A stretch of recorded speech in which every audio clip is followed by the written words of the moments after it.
শাহবাগীরা আজকে দেশ বিরোধী নানান চক্রে তারা বিদ্যমান। তারই অংশ হিসেবে আমরা দেখলাম যে তারা কিভাবে রাষ্ট্রের প্রশাসনের উপর তারা কিভাবে সন্ত্রাসী আক্রমণ চালিয়েছে। আমরা অনতি বিলম্বে এই সকল সন্ত্রাসদের দ্রুত গ্রেপ্তারের আওতায় আনার দাবি জানাই। লাকি সহ যারা এই দেশ বিরোধী ষড়যন্ত্রের অংশ হিসাবে এই দেশকে অস্থিতিশীল পরিবেশ সৃষ্টি করার জন্য পায়তারা করতেছে, অনতি বিলম্বে তাদেরকে গ্রেপ্তারের আওতায় আনতে হবে। এবং 2013 সালে শাপলায় যে হত্যাকাণ্ড সংঘটিত হয়েছে সেই হত্যাকাণ্ডের দায় কোনোভাবে এই শাহবাগীরা এড়াতে পারে না।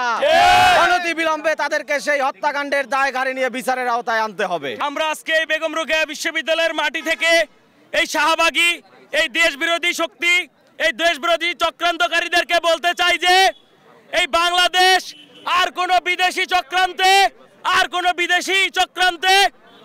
বিদেশি প্রেসক্রিপশনে চলবে না। অনতি বিলম্বে এই 2013 সালে শাপলা চত্বরে যে নির্ঘুম যে মুসল্লিদের উপরে যে হামলা হয়েছিল সেই হামলার অনতি বিলম্বে বিচার করতে হবে। বাংলাদেশকে অস্থিতিশীল করার জন্য যে কোনো ধরনের পায়তারা এই দেশপ্রেমিক বাংলাদেশিরা সব সময় রুখে দেওয়ার জন্য প্রস্তুত আছে। আমরা লাকি সহ সকল দেশ বিরোধী শাহবাগীদেরকে বলবো, তারা গতকাল তারা পুলিশের উপর যেভাবে নির্মমভাবে সন্ত্রাসী কায়দায় যে হামলা চালিয়ে দেশকে অস্থিতিশীল করার যে পায়তারা তারা করেছে, সেই পায়তারা এই 24 পরবর্তী বাংলাদেশে আর কখনো সম্ভব না।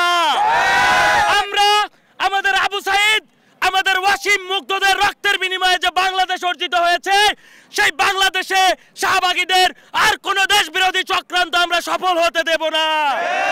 আমরা এখান থেকে আজকে তাদেরকে হুঁশিয়ার করে দিতে চাই যে এই সংগ্রামী, এই দেশপ্রেমিক ছাত্র জনতা তারা আর কোন দেশ বিরোধী চক্রান্ত তারা এই বাংলাদেশে সফল হতে দেবে না।